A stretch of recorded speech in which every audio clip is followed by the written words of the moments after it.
വർഷമായിട്ട് ഈ വീടുമായിട്ട് ബന്ധമുള്ള വ്യക്തിയാണ് ഞാൻ. എൻ്റെ ഭാര്യൻ്റെ അനിയത്തിനെ കെട്ടിച്ച് ഇങ്ങോട്ടേക്കാണ്. അപ്പോൾ ഇതിലൊരു വഴി ഉണ്ടായിരുന്നു. അവിടെ താഴ്ന്നിട്ട് അല്ല, പാലം താഴെയാണ് കണ്ടത്. ആ താഴെയാണ് കണ്ടത്. അപ്പോൾ അവിടുന്ന് കുറേ ആൾക്കാർ ഓടി ഇതിൽ രക്ഷപ്പെട്ടിട്ടുണ്ട്. 83 വയസ്സുള്ള ആളാണ് അദ്ദേഹത്തിൻ്റെ പിതാവ്.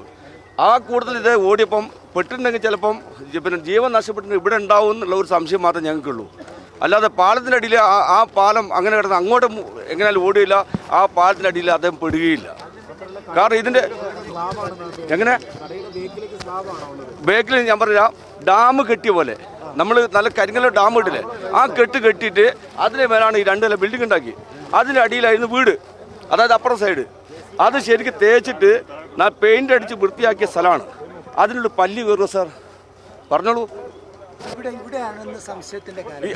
അതായത് ഇത് വഴിയുണ്ടായിരുന്നു, ഇതിൽ ആൾക്കാർ ഓടി രക്ഷപ്പെട്ടിട്ടുണ്ട്. അപ്പോൾ ഏകദേശം ആ സൈഡിലാണ് അദ്ദേഹം കിടന്നുറങ്ങുന്ന സ്ഥലം.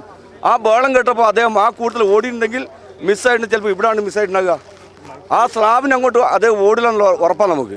അങ്ങോട്ട് അദ്ദേഹം ഓടുകയില്ല, കാരണം അദ്ദേഹത്തിന് ഓടാൻ കഴിയില്ല. കയറുകയാണ് ഇതിലെ മാത്രമേ കയറൂ.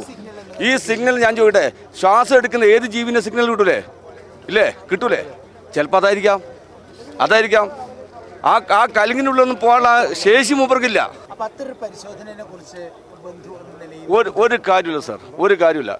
കാരണം ആ കലിങ്ങിൻ്റെ 2 സൈഡ് അടച്ചു കഴിഞ്ഞാൽ നമുക്കറിയാം അത് ഏകദേശം ഒരു കബർ പോലെയല്ലേ.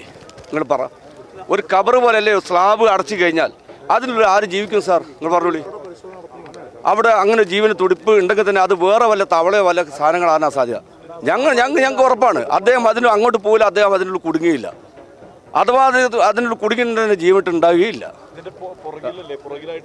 അത് അതാ അവിടെയാണല്ലോ, ആ ലൈറ്റ് കാണുന്ന അവിടെയല്ലേ സ്ലാബ് കിടക്കുന്നത്.